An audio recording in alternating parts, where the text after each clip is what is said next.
नांदेड येथे 21वे आंबेडकरवादी साहित्य संमेलन संपन्न। सत्यशोधक विचारमंच आणि नांदेड वाघाळा शहर मनपा कामगार कर्मचारी युनियन यांच्या संयुक्त विद्यमाने फुले, शाहू, आंबेडकर व साठे प्रेरणेचे 21वे आंबेडकरवादी साहित्य संमेलन दिनांक 14 जून 2026 रोजी दुपारी 12 वाजता डॉक्टर शंकरराव चव्हाण प्रेक्षागृह नांदेड येथे संपन्न झाला। या संमेलनात सम्मेलनाध्यक्ष संजय आवटे व उद्घाटक ॲडव्होकेट गोरक्ष लोखंडे, अंजलीताई आंबेडकर, खासदार रवींद्र चव्हाण यांनी आपले विचार मांडून प्रकाश टाकला। यावेळी शब्दसाज लेखिका रुपाली वागरे, अभंग रमाई जीवन चरित्र काव्य सुजाता पापुलवार यांच्या पुस्तकाचे प्रकाशन मान्यवरांच्या हस्ते करण्यात आले। यावेळी या संमेलनात नामदेव वटकर यांना भीमरत्न पुरस्कार देऊन गौरव करण्यात आला। तसेच भगवान गायकवाड यांना आंबेडकरवादी समाजभूषण पुरस्कार, पद्माकर सोनकांबळे, विमलताई पंडित, पुष्पाताई भरणे यांना डॉक्टर बाबासाहेब आंबेडकर सामाजिक पुरस्कार अशा एकूण 20 जणांना मान्यवरांच्या हस्ते पुरस्कार देऊन गौरविण्यात आले। यावेळी प्रास्ताविक प्रज्ञाधर ढवळे यांनी केले तर सूत्रसंचालन मुरलीधर हंबर्डे व मनोगत जीपी मिसाळे व आभार मारुती कदम यांनी केले। दुसऱ्या सत्रात नितीन चंदनशिवे व अनेक कवींनी आपल्या दर्जेदार कविता सादर करून नांदेडकर श्रोत्यांची मने जिंकली। यावेळी मोठ्या संख्येने महिला नागरिक उपस्थित होते। हा कार्यक्रम यशस्वी करण्यासाठी कॉम्रेड गणेश शिंगे, प्रज्ञाधर ढवळे, जीपी मिसाळे, उमेश ढवळे, ॲडव्होकेट विजय गोणारकर, कार्यक्रमाचे मुख्य संयोजक कोंडदेव हाटकर इत्यादींनी परिश्रम घेतले। गावालाच देवपण भाल करून मंदिरातच तिला बेअब्रू करतो। युल्या नाजूक कळ्या फुलण्या आधीच कुस करतो। युल्या नाजूक कळ्या फुलण्या आधीच कुस करतो। त्यावेळी ना जात ना धर्म, फक्त स्त्रीदेह पाहिला जातो। तिलाही हवा आहे माणूसपण, तिलाही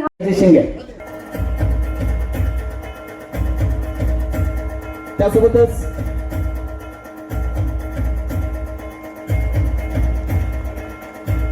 प्रेमाचे शॉल,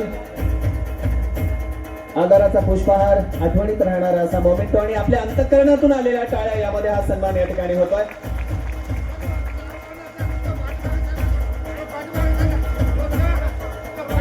त्यासह मंचावर उपस्थित असलेले वंचित बहुजन आघाडीचे प्रदेश उपाध्यक्ष, एक विचारसंपन्न व्यक्तिमत्व,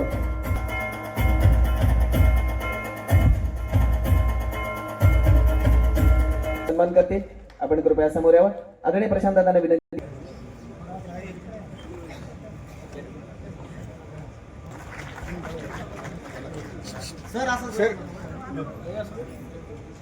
विचार ज्यांनी सर्वदूर पोहोचवले त्या संत गाडगेबाबांच्या जन्माचं 150वे वर्ष आहे। अर्थात ही सार्ध शताब्दी आहे आणि सगळ्यात महत्त्वाचं म्हणजे महाड चौदार तळ्याच्या सत्याग्रहाला 100 वर्ष पूर्ण झालेली आहेत। उपस्थित सर्व मान्यवर मंडळींचा या ठिकाणी सहर्ष स्वागत आपण या ठिकाणी करूयात। पाहत होता त्यावेळी सुद्धा अण्णाभाऊ साठेंच्या साहित्याला इतका न्याय मिळाला आहे का त्या काळामध्ये, हा एक मोठा प्रश्नच आपल्या समोर आहे।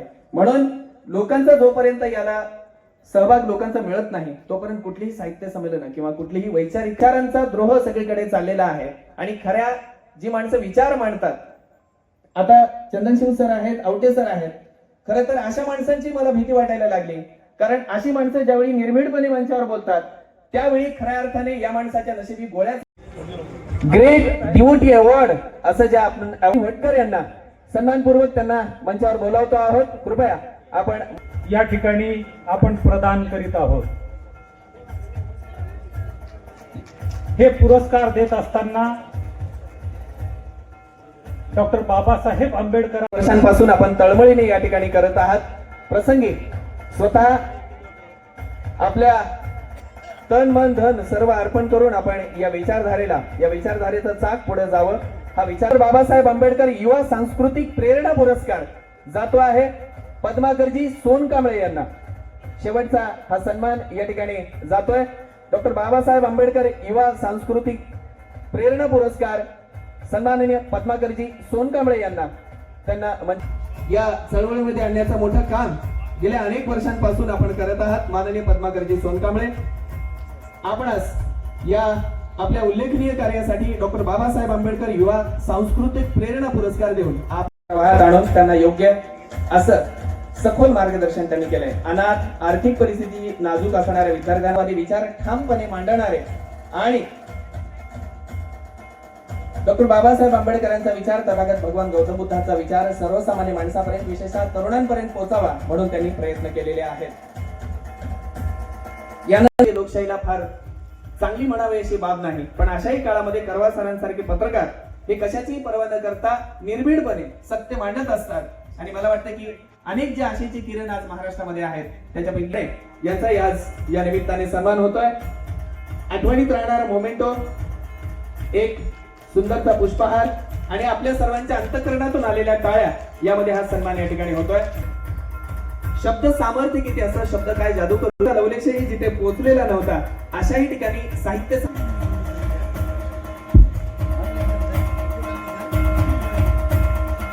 विमलताई पंडित आपणास या ठिकाणी मंचावर बोलावतो आहोत. आपलाही सन्मान या ठिकाणी होईल. डॉक्टर ते आहे आणि ते पुढे जाऊ शकते, संकटाशी भिडू शकते. या पुरुष प्रधान संस्कृतीमध्ये स्त्री आपलं वेगळं अस्तित्व अधोरेखित करू शकते, वलयान्वित करू शकते. हे आपल्या कामातून ज्यांनी दाखविले ना, हजारो स्त्रियांना ज्यांनी प्रेरणा दिली, त्या विमलताई पंडित यांचा सन्मान होत आहे. आपण जोरदार टाळ्या वाजवून त्यांचा सन्मान करूया. त्यांच्या कार्याची प्रेरणा घेऊन आज अनेक युवती आपापल्या क्षेत्रामध्ये काम करत आहेत, तिकडे जाऊन काम करतात, सातत्याने आपला आजच्या या कार्यक्रमाच्या उद्घाटक म्हणून उपस्थित असलेले माननीय ॲडव्होकेट गोरक्ष लोखंडे साहेब आणि प्रख्यात लेखक प्रवक्ते संजयजी आवटे साहेब, तसेच वेळ खूप झाल्यामुळं जास्त लोकांची नावं घेऊन वेळ घेण्यापेक्षा मी मंचावर उपस्थित असलेल्या सर्वांची मी क्षमा मागतो आणि आजच्या या कार्यक्रमाचं थोडक्यामध्ये विस्तृतपणे मी सांगण्याचा प्रयत्न करेन. 21वे आंबेडकरवादी साहित्य संमेलन या नांदेड नगरीमध्ये आणि मी एक असा इव्हेंट बघत होतो की अशा एका कार्यक्रमामध्ये आपण डॉक्टर बाबासाहेब आंबेडकर यांच्या महापरिनिर्वाणाची ज्याने चित्रफीत तयार केली शेवटच्या क्षणाची, त्यांचा या नांदेड नगरीमध्ये यथोचित सन्मान व्हावा आणि त्या प्रसंगी अनेक मान्यवरांना बोलावून नांदेड नगरीमध्ये त्यांचे विचार नांदेड शहरातील नागरिकांना, बौद्धजनांना, आंबेडकरवाद्यांना द्यावं, विचाराची देवाणघेवाण व्हावी, हा मुख्य उद्देश या 21व्या आंबेडकरवादी साहित्य संमेलनाच्या पाठीमागे आहे. नांदेड वगळा महानगरपालिका कामगार कर्मचारी युनियनच्या माध्यमातून मी संस्थापक अध्यक्ष म्हणून काम करत असताना गेली 26 वर्ष मी रस्त्यावरची लढाई लढून या महानगरपालिकेतल्या कर्मचाऱ्यांचे प्रश्न सोडवण्याचा मी सातत्याने प्रयत्न केलेला आहे. आज साहित्य संमेलनामध्ये माझा भाग कसं काय आला? माझा भाग येण्याचं कारण एक आहे की आम्ही गेल्या 30 वर्षापासून 26 वर्षापासून महापालिका कर्मचारी असू द्या की समाजामध्ये तळागाळातील लोकांसाठी समाजासमोर येण्याचा हा आमचा निवळपणा आहे. त्यामुळं आजच्या या प्रसंगी आम्ही फार मोठा कार्यक्रम या ठिकाणी हातामध्ये घेतलेला आहोत. नितीन चंद्रशिवे साहेबांना या ठिकाणी बोलावून आम्ही अंजलीताई आंबेडकर यांच्या हस्ते त्यांचा बाबासाहेब आंबेडकर यांच्या महापरिनिर्वाणाच्या चित्रफितीचं त्यांनी चित्रण केलं होतं. असे होटकर त्यांचे पुत्र या ठिकाणी त्यांना मरणोपरांत पुरस्कार देणार आहोत. या प्रसंगी पुष्पा सदाशिव भरणे, राहणार तिरुवरा नगर नांदेड. मला पुरस्कार भेटला साहित्य संमेलन.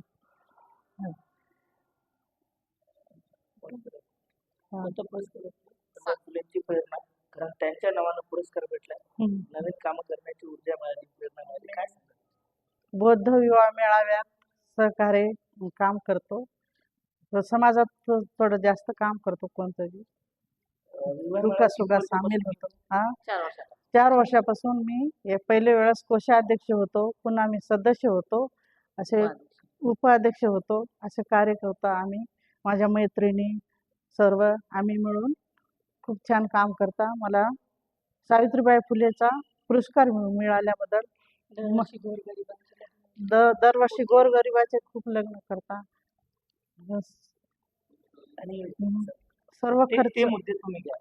सर्व खर्च आम्ही समाजामधूनच करता. समाज आम्हाला सहकार्य करते, समाज आम्ही थोडे खर्च करता, समाज बी देते. समाजाच्या दानातूनच सर्व आहे, सर्व तेच खर्च करतात.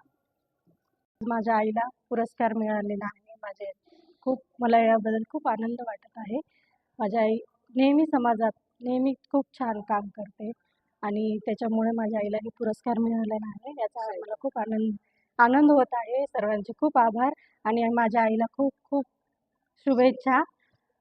असेच कार्य करत जा आणि धन्यवाद.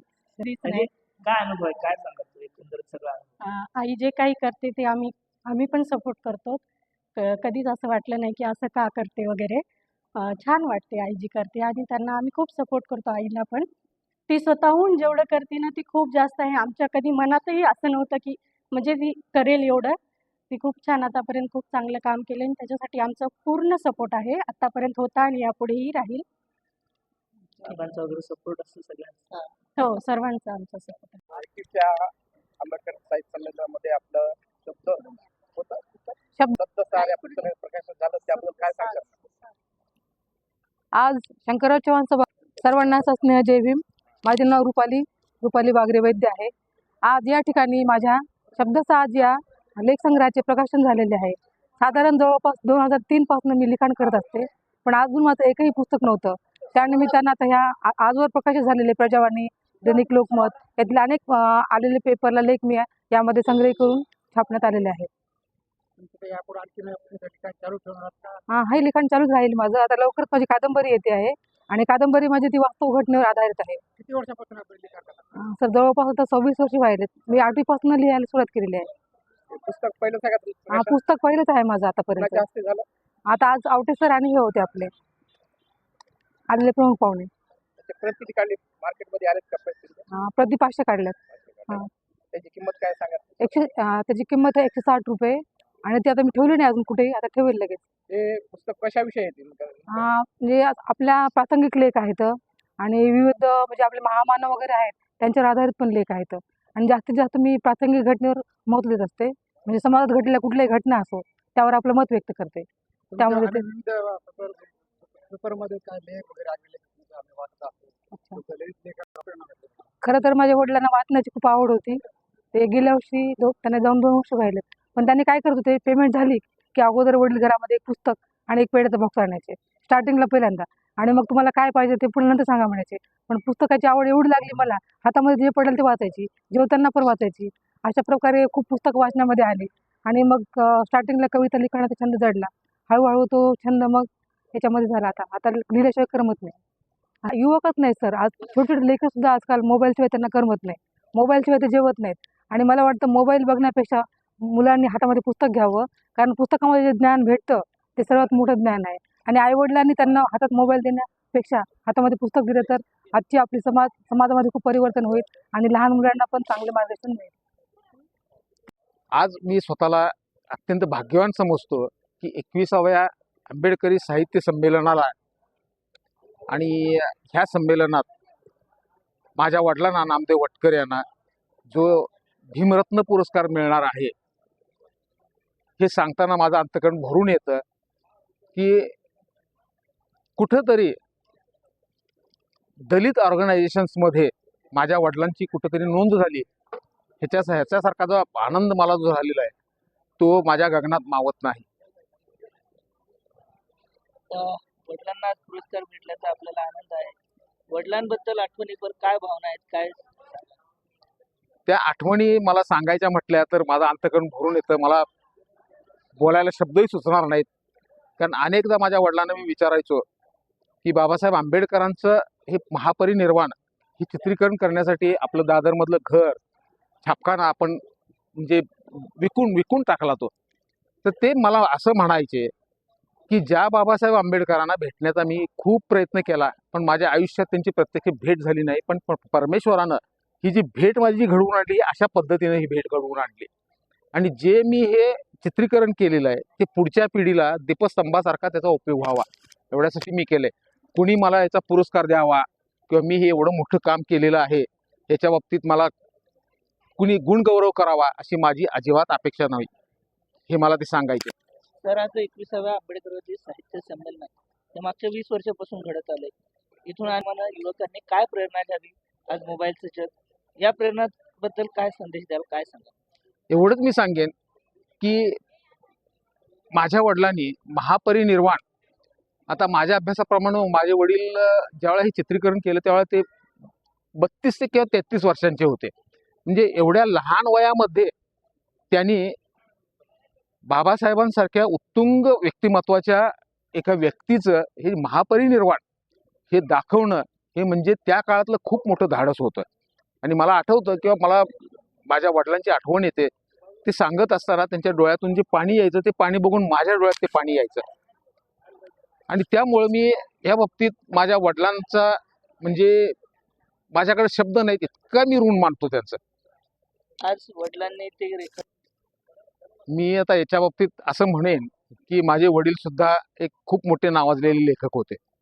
जसं अण्णाभाऊ साठेंचं समग्र अण्णाभाऊ साठे, बाबासाहेबांचं समग्र बाबासाहेब, तसं समग्र नामदेव वटकर हे महाराष्ट्राच्या सांस्कृतिक खात्याने प्रकाशित करावं, एवढी माझी एक अपेक्षा मी आज ह्या कार्यक्रमाच्या वेळी या संदर्भात मी बोलूनही दाखवणार आहे. एवढीच माझी इच्छा आहे.